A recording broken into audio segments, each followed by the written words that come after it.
welcome back to They Did What? Your source for the internet's craziest, most entertaining stories, where I go with them, analyze them, and most certainly make fun of them. Today I'm going to go over a story titled, Wife Fed Me a Little White Lie and I Don't Know How to React. And a shout out to Charlie for sending in this story. And guys, this story is about a husband who's now divorcing his wife after an endless amount of disrespect. Disrespect, little white lies, as he said, and ultimately what I believe that she was cheating on him. And you're going to see, guys, the amount of BS he goes through and how his gut is constantly telling him something's wrong.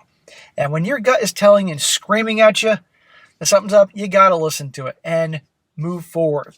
But also, this is going to show you guys how you have a very incompatible relationship and it's best to end it and move on.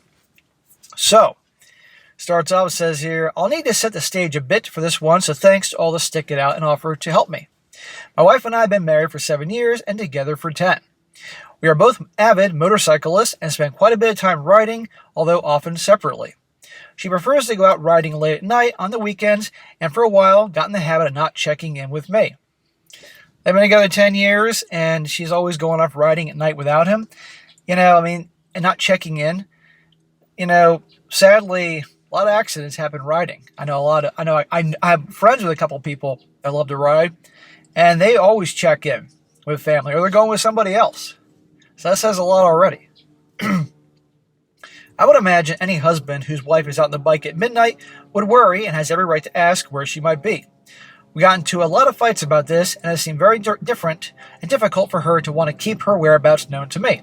She claimed that I was smothering her and being excessively needy by having to know where she was all the time. He has every right to know, because she is his wife, and again, it's a dangerous thing. And again, you never know what can happen. If she loves a guy, first of all, she wouldn't be trying to be away from him all the time. She'd probably want to ride with him. So where's she going? We worked through it a bit, but I was never really content with how she begrudgingly followed suit like it was some kind of chore to keep me. And to keep me posted about where she was and when she might be home. I brought this up in therapy, and even our therapist raised her eyebrow at the late night rides with still no check-in. Still, my wife never seemed to see the problem.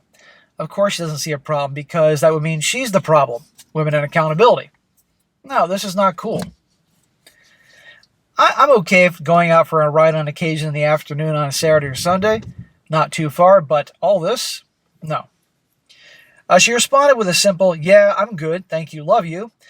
And I was kind of hoping she'd give me a little more detail as I missed a part. He says, fast forward a few weekends ago, my wife was out riding and it was getting late again. I sent her a message asking if she was getting dinner while she was out. And she responded, yeah, I'm good, thank you and love you. I was kind of hoping she'd give me a little more detail as it was getting dark out. Well, some time passed and I responded by saying, sweet, I'm going to be home for the night. What are you up to? I didn't get a reply, so I followed up with, I really dislike when you don't care to tell me that you're going out on Friday night. Maybe this was a little forward of me, but she knows how frustrated I get in the situation we've dealt with so many times in the past. She doesn't care, dude. Her actions have demonstrated that. And this is not a good situation. She obviously doesn't love the guy. She doesn't respect the guy.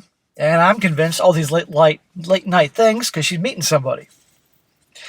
This made her very upset, and we end up text arguing. She then gave me the talk to you later and said she was going to keep riding her bike. Naturally, I kept texting. After a few messages, she responded by saying, I'm trying to drive my damn bike, and you're blowing up my phone with this, which is uncalled for. I don't breathe down your neck asking your every move and respect you. Trust you, please do the same. It's exhausting. Well, never get into a text argument. Wait to talk in person, frankly. I had a hunch that she was not riding. Maybe what I did next was uncalled for, but I drove her to her favorite late-night eatery bar and walked inside. She was sitting at the bar. Her bike was parked outside, and I put my hand on the exhaust. It was cold. Less than 10 minutes had passed since she told me she had to slam on the brakes to respond to my messages. There just was no way an exhaust can cool down that quickly. Good for him for doing some investigating. Yeah, she's full of shit. Once again, maybe I crossed the line here, but I felt severely betrayed by her. I went home not long afterwards, and I sent a quick message that I knew where she was. We argued about this big time. We made amends, and she told me that she would be better about checking in with me in the future. Well, she wasn't going to go too far in the arguments because he caught her. So can you see all this bullshit, guys? He knows this isn't good. constant disrespect, and he's not backing down, but still, these two are incompatible. And I'm convinced there's another dude, maybe another biker babe, who knows? Well, this past weekend, she was at a local cafe doing some work, and she was being really good about checking in with me, but it kind of festered out as the night progressed. She told me she was going to go over to her office to finish some work, and that was the last I heard of her. I was heading home for the night after a late-night gym session and called her to check in. She did not answer after the first call and called me back a few minutes later. While we were chatting, I could hear others in the background. She was also talking kind of weird. After a minute or so, she told me she was getting a call and had to pick up right away. I'm the husband. I come first. I kind of understood as the importance of the call was something that affected both of us. We were in the process of buying a new home, and the seller's agent was calling. I was expecting a call back with some news, but the call was never returned. I wouldn't be buying a new house with their marriage like this. This is a terrible idea. An hour had passed, so I called her back to see what she had learned about the offer. She didn't answer, but responded with a text, "Call you in a few." When she called back, I could tell she was in her car. She started telling me about all she had learned and how long of a conversation it was. How she also called our lender to check some numbers. It really didn't add up, and I was sensing some plot holes. There were plot holes. And oh, by the way, if you're buying a house, both the husband and the wife should be on the call. Not just one. It involves both of you. Both of you are, your names are going to be on the deed. Both of you are, incomes are part of the deal. Both of you are probably putting down payment, all that stuff. Well, I asked her, where were you when I called? And she said, well, I'm driving now. I pulled over to talk to the seller's agent. And I said to her, if you pulled over to talk to him, why could I hear people in the background when I called you? Uh-huh. She didn't have an answer for that, and I let it slide. It felt so off. When I saw her later that night, I told her I just want her to be able to feel like she can tell me the truth. I was hoping she could come clean, but it never happened. See? All these signs. She's full of crap. There's stuff going on behind the scenes. Now to today. I checked her phone records because I just couldn't shake the events that evening. Trust your gut. Now, at all to my surprise, she had lied to me. I'm not surprised, the Redditors aren't surprised, and you guys aren't surprised. After my call to her, there were no other calls.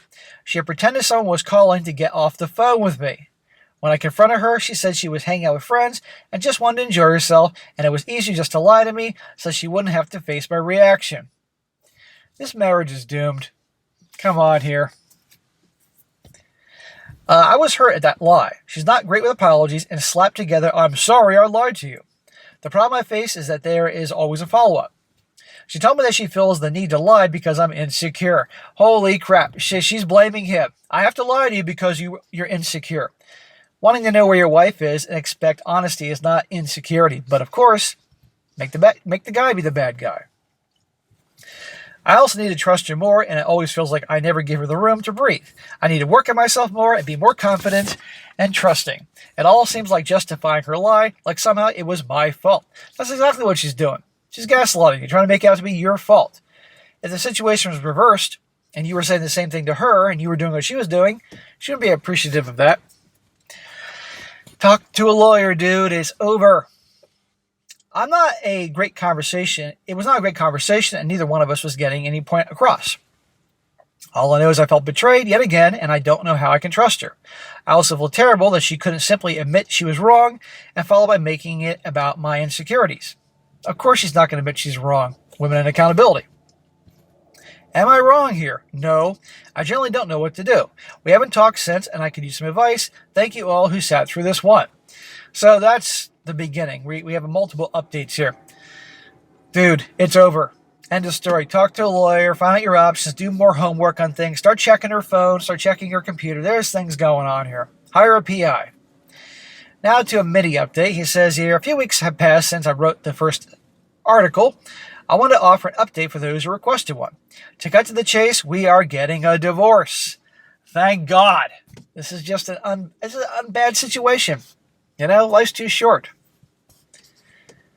Honestly, experiencing the gamut of emotions has been excruciating, to say the least. I wish this on no one.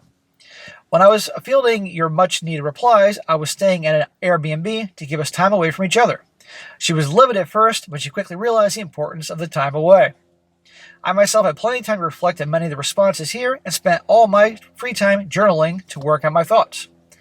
I returned home after a week and we had a heart-to-heart talk.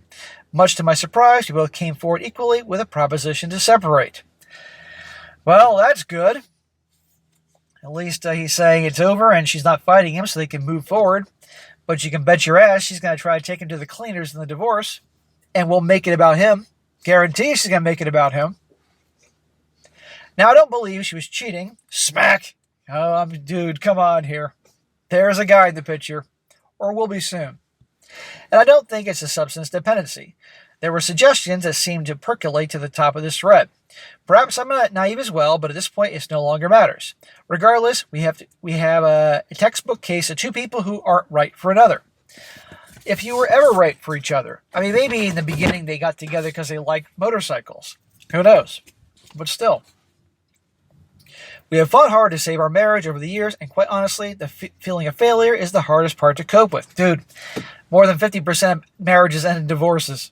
Sometimes 60%. So, and people always say fight for the marriage. If you have to fight for something to force love, force those type of things, then it ain't love. This fight for the marriage thing is silly. Beautiful memories of our early life together surface in ways and manifest as tears. She and I have grieved this loss at different times and in different ways. There will always be the doubt and questioning of could we have made it work? Hopefully the years will reduce that doubt to a whisper.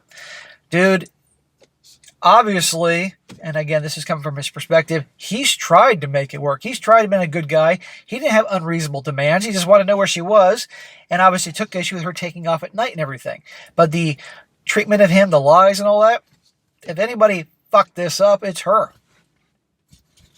In conclusion, we both are amicable at this phase and hope to continue a friendship in the future. Bullshit. This is a friendship not carried over from a previous marriage, but one rebuilt from scratch. In some ways, I can sense our relationship already healing and improving. I hope this may be a predicator for the future. Dude, you're not going to be friends after this. I don't hear anything about kids, thank God. If you don't have any kids, then you should be talking to each other. Don't waste your time. She's probably acting nice because now she knows she's going to get out of this, and she already has a guy or guys lined up. And in a moment, you're going to see I'm right. I'm about to close my own home soon. There's a subtle undertone of fear and the loneliness ahead, but I can see it quickly becoming eclipsed by the opportunity to rebuild myself.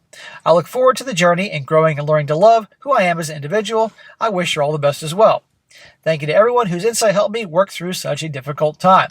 Well, we're not done yet because he's going to start finding out some things in a moment. And this goes to show you that, where there's smoke, there's fire. And I believe from the beginning there was another guy in the picture, or guys. And again, she's probably acting pleasant because she wants to get out. Now to his update. I believe this update was from today, because this originally started 2 months ago. He says, hello all. I wanted to offer a last update on this saga about my failed marriage. I will link my initial post in the comments for those who have not read it. And then we both amicably decided to separate, so I thought. Admittedly, it was a healthy choice for both of us, and from what I just experienced, I'm only more confident moving forward and finding my peace. Yes, he's going to finally have peace and quiet. That's what all men want. In short, I've always been the consistent income. She's 35, her industry is seasonally dependent, and as much as I wanted to just leave, I knew I couldn't just ditch her to figure out survival on my own, or on her own. Initially, she had suggested we separate but live under the same roof until next May. No, She's only doing that to have a roof over her head. Not your problem. This would have given her the safety and confidence to push her into the busy summer months. Maybe she's a realtor. I don't know. Of course, I said, hell no. Thank God. I felt that was a crazy suggestion. For one, there's absolutely no way that wouldn't further poison our already toxic relationship. Second, I really saw the need to break away so that I could heal and rebuild my life, which had effectively been decimated. What happened to this getting along and amicably type of thing? So much for that. I decided to buy my own house, but I offered to stick around financially until she can earn the funds she needed to start her new life. We've been cordial for the week or so that I finally closed and was settling in, dare I say becoming friends. My new house was barren, and I quite literally celebrated the purchase of a new couch. As a side, you really don't appreciate a comfortable place to sit in after a long day of work until all you have is a wooden bar stool and a worn-out rug from your old home. Yes, I highly recommend guys investing in a good, comfortable couch. And not to mention a very good, comfortable mattress, because your rest is important. We continued to show each other little acts of good faith, but after a few days the communication went dark. To be expected, I guess. I was loving the serenity of my new home and was beginning to experience a love for myself I hadn't felt in years. Honestly, not having to talk with her brought a sense of relief. Yes, he's quickly realizing. Are you feeling like a failure now because the marriage didn't work out? No. Guys, peace and quiet. It's wonderful. You can't control what happens outside of your house, obviously. But in the walls of your house, you can control that. I just hope he doesn't bring some pain-in-the-ass woman back in his life. One item I wanted to make sure made right was a water heater leak at her house. My old house, which I still own. I noticed when I moved out, I called a plumbing company to take care of it as I have a busy work schedule. Admittedly, it breaks my heart to even enter the home I was just as much avoiding. Sadly, the plumbers canceled twice and I was getting impatient. I figured I would just handle it. I let her know I'd be dropping in, and she was more than okay with it. I'm a decent plumber and knew it would be a quick work. Well, I arrived on site and diagnosed a pinhole leak. I drained the lines, cut the damaged section, and whipped together the repair. Voila! Her trash can was in the garbage, and naturally, her trash can was in the garage, and naturally I needed a place to toss the wreckage of my plumbing job. When I opened the lid, what do I see? A whole ass box of used condoms. I was shocked and my heart sank. Well, that didn't take her long. A whole box. Not just like a couple pieces, like a whole box. And you get the point. Now, yes, a relatively attractive woman can get a guy in a heartbeat. No problem there. But a whole box was used. And obviously this guy, that wasn't his brand, or he didn't use condoms with her. I don't know. Yeah. I've been out of the house barely a week, still legally married. And here I am fixing her house and offering the financial support she needed to move on. I knew in my gut that I no longer wanted to be a part of this. I need to be free of this misery. That's why I said she's being quote-unquote amicable, because she's got a replacement for you. Or it's been the guy all along. I texted her a photo of the water heater with, good as new. If you wouldn't mind, just keep an eye on it for the next day or so. I would have taken a picture of the condoms along with that too. She eventually texted back a thank you with a big old heart. I told her to call me tomorrow so we could chat. Well, my heart was racing for hours. I felt the same insane lows this past month or so, but it was absolutely the worst. I wasn't ready to talk to her. I needed food. I was spent. Well, she called. She has real anxiety about call me kind of texts. In a way, I knew this, but I generally need the night to sleep and collect myself. Well, the phone rings and says, I guess we're doing this, I told myself. I started the conversation by letting her know the water here is good to go, but she may want to have a professional take a look at it within the year, followed by the next part of the conversation will be difficult. I like at least this guy speaks his mind. I did not directly tell her I knew she was already hooking up with somebody new. I only saw my own destruction in making it my business or even thinking about it. All I said was, I know you moved on, and I know how you've chosen to do so. I then told her I was removing myself from all shared accounts, and she'll need to figure this out on her own from here. Well, good. He shouldn't be going over there fixing her water here doing that. Boy, was she livid. What was the term you guys taught me in the first post? Darvo? Yes, lots of that. Tons of gaslighting, followed by name-calling and accusations. She even insulted my character, telling me she thought I took pride in being a person of honor and respect. Again, she doesn't want to be the bad guy here. She kept alluding to how she thought we had agreed to being allowed to have our needs met. I didn't say it outright, but I really thought she had twisted what an actual need is. How about financial security? How about soft landing with your husband of 10 years that you claim to want to remain friends with? So why am I writing this? A couple of reasons. For one, it's the end of my tale. This is the worst I will ever feel about this. It's only healing and growing from here on in. Dude, it's not going to be a straight line up of improvement. There are going to be bumps along the way. I'm glad for the positive attitude, though. Second, a lot of Redditors believe she was cheating in my last post. I didn't have a reason to believe this, but after how quickly she jumped on some dick immediately after me moving out, maybe y'all weren't so far off. Yes, she could get guys quickly, as any reasonably attractive woman could at any age, let's be honest here, for hookups. But something tells me with all what she was doing, she was cheating all along. Either way, I'm glad to leave this toxic mess behind. I want so desperately to believe I'm making the right call to cut all the ties. You are. But I wonder, did she owe it to me to try and put all the urges until we split finances? I'd be curious to hear other people's thoughts. I hope to learn and gain any from all input. Needless to say, this will be my last post for the foreseeable future. Thank you all for your insight as I push through my story. There you go, guys. Trust your gut. Where there's smoke, there's fire. And I'm glad the guy moved on with divorce. He was not unreasonable, wanting to know where she was, her telling the truth to him. These weren't unreasonable things, but she had to make him out to be the bad guy here, as often is the case.